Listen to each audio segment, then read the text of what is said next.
السماوات وما في الأرض له الملك وله الحمد وهو على كل شيء قدير هو الذي خلقكم فمنكم كافر ومنكم مؤمن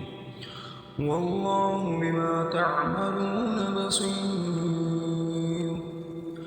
خلق السماوات والأرض بالحق وصوركم فأحسن صوركم وإليه المصير يعلم ما في السماوات وما في الأرض يعلم ما في السماوات والأرض ويعلم ما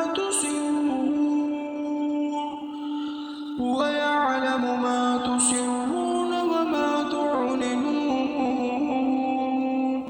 والله عليم بذات الصدور ألم يأتكم نبأ الذين كفروا من قبل فذاقوا وبال أمرهم ولهم عذاب أليم ألم يأتكم نبأ الذين كفروا من قبل فذاقوا وبال أمرهم ولهم عذاب أليم ذلك بأنه كانت تأتيهم رسلهم بالبينات فقالوا أبشر يهدوننا فكفروا وتولوا واستغنى الله والله غني حميد زعم الذين كفروا أن لن يبعثوا قل بلى وربي لتبعثن ثم لتنبؤن بما علمتم وذلك على الله يسير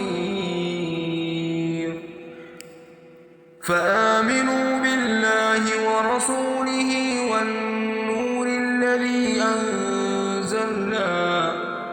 والله بما تعملون خبير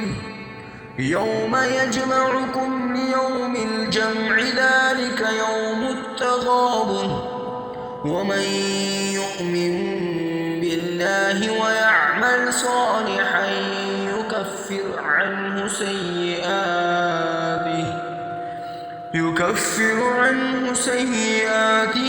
ويدخله جنات تجري من تحتها الأنهار خالدين فيها أبدا ذلك الفوز العظيم والذين كفروا وكذبوا بآياتنا أولئك أصحاب النار خالدين فيها وبئس المصير ما أصاب من مصيبة إلا بإذن الله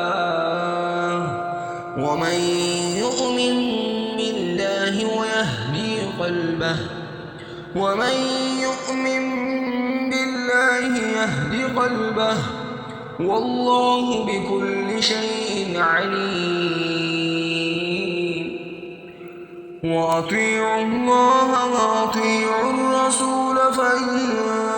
توليتم فإنما على رسولنا البلاغ المبين الله لا إله إلا هو وعلى الله فليتوكل المؤمنون يا أيها الذين آمنوا إن من أزواجكم وأولادكم عدوا لكم فاحذروهم وإن تعفوا وتصفحوا وتغفروا فإن الله غفور رحيم. إنما أموالكم وأولادكم فتنة والله عنده أجر عظيم. فاتقوا الله ما استطعتم واسمعوا وأطيعوا وأنفقوا خيرا لأنفسكم ومن يوق شح نفسه فأولئك هم المفلحون. إن تقرضوا الله قرضا حسنا يضاعفه لكم ويغفر لكم والله شكور حليم. عالم الغيب والشهادة العزيز الحكيم.